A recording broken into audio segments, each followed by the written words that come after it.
Hello friends, वेद 36 में आप सभी का स्वागत है। आज फिर से मैं आप सभी के सामने एक बहुत ही महत्वपूर्ण वीडियो लेकर के आई हूँ, जिसमें हम छत्तीसगढ़ की विशेष पिछड़ी जनजातियों में बिरहोर जनजाति, भुंजिया जनजाति और पंडो जनजाति के बारे में बात करने वाले हैं।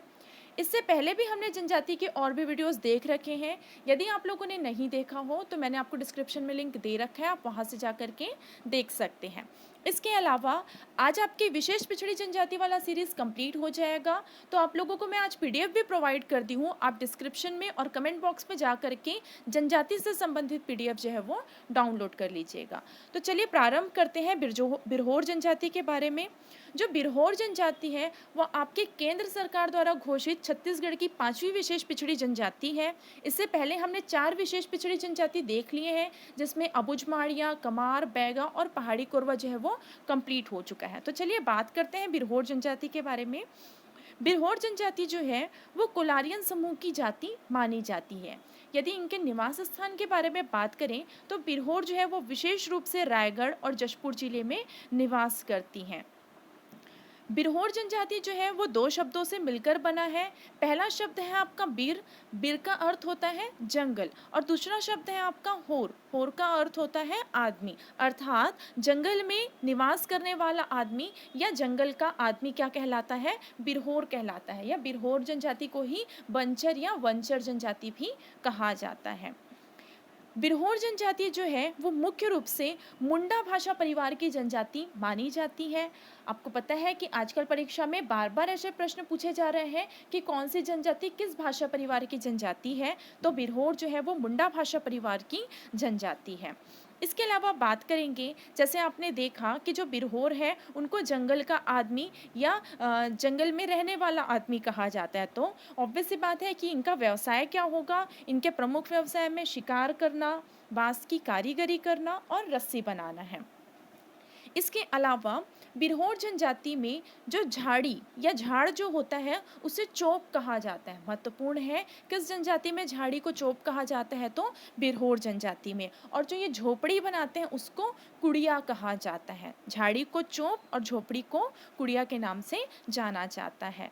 इनके प्रमुख देवी देवता के बारे में बात करें तो बूढ़ा देव, बड़ा देव, ये सब तो इनके देवता हैं ही। इसके अलावा ये मुख्य रूप से सूर्य देव की पूजा करते हैं। इसके अलावा बिरहोर जनजाति के बारे में बात करें तो ये जनजाति जो है वो घुमंतु जीवन व्यतीत करने वाले जो बिरहोर हैं उनको उथलू कहलाते हैं। मतलब कि जो घुमंतु जीवन के मतलब जो बिताते हैं या जंगल में रहते हैं, शिकार करने वाले जो बिरहोर जनजाति हैं वो उथलू के नाम से जाने जाते हैं।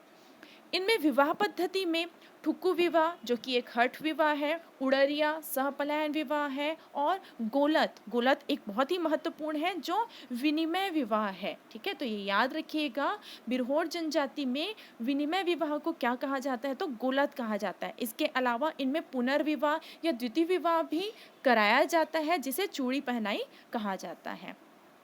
विवाह के रस्म में बिरहोर जाति का एक ठेड़हा, मतलब जो पुजारी जो है वो विवाह संपन्न कराता है वो क्या कहलाता है, तो ठेड़हा कहलाता है। बहुत ही ज़्यादा महत्वपूर्ण है ये भी।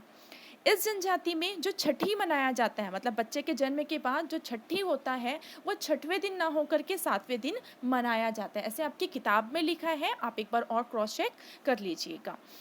इस जनजाति में जो पंचायत के प्रमुख होते हैं वो मालिक कहलाते हैं, और तंत्र मंत्र और जड़ी बूटी के जो जानकार होते हैं वो पहान कहलाते हैं। जैसे अन्य जनजाति में देवार, बैगा, बैगा, ये अलग अलग क्या है, जड़ी बूटी या तंत्र मंत्र के जानकार हैं, वैसे ही बिरहोर जनजाति में जड़ी बूटी या तंत्र मंत्र के जानकार को पहान कहा जाता है।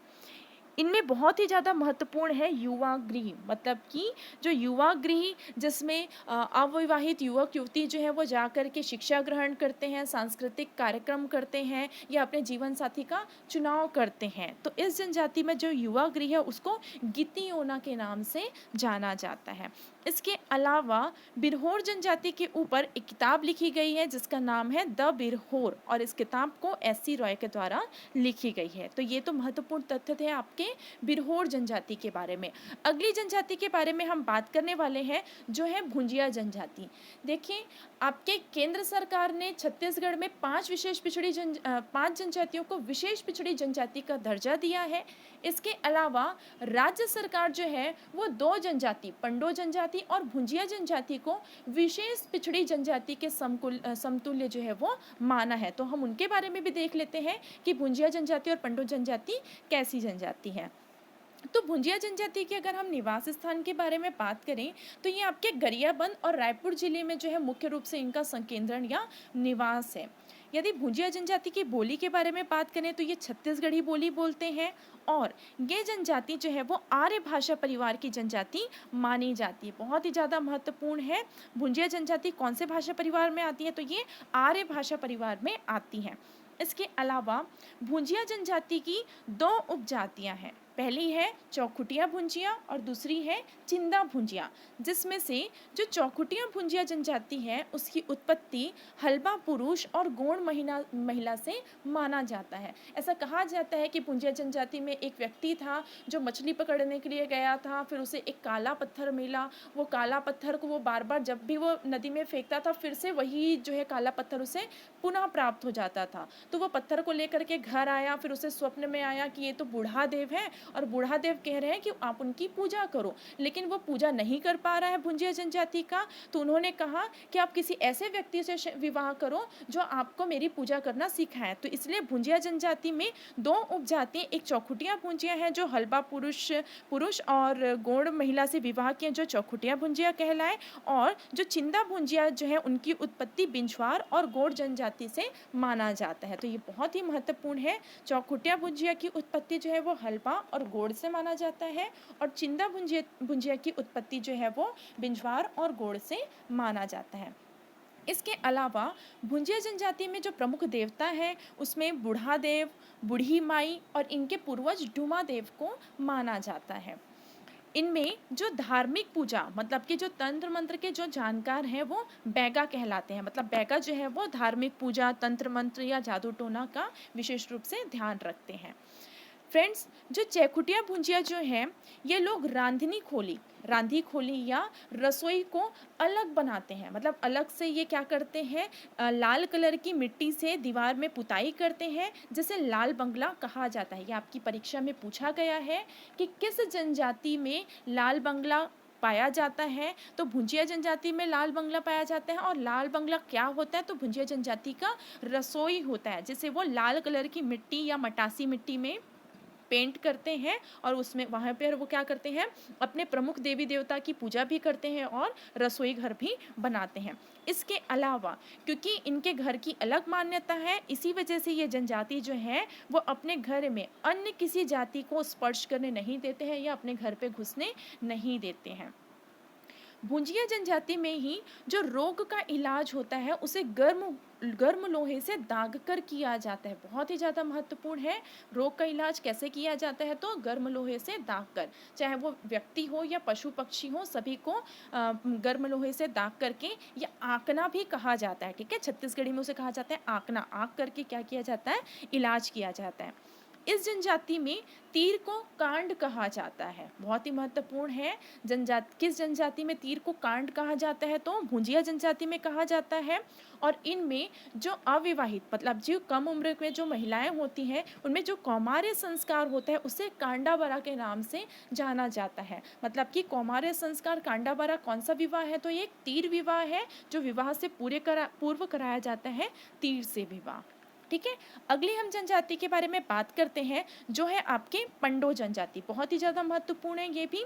इनका जो मुख्य रूप से निवास स्थान है यह सूरजपुर और सरगुजा क्षेत्र में या अंबिकापुर क्षेत्र में इनका निवास माना जाता है।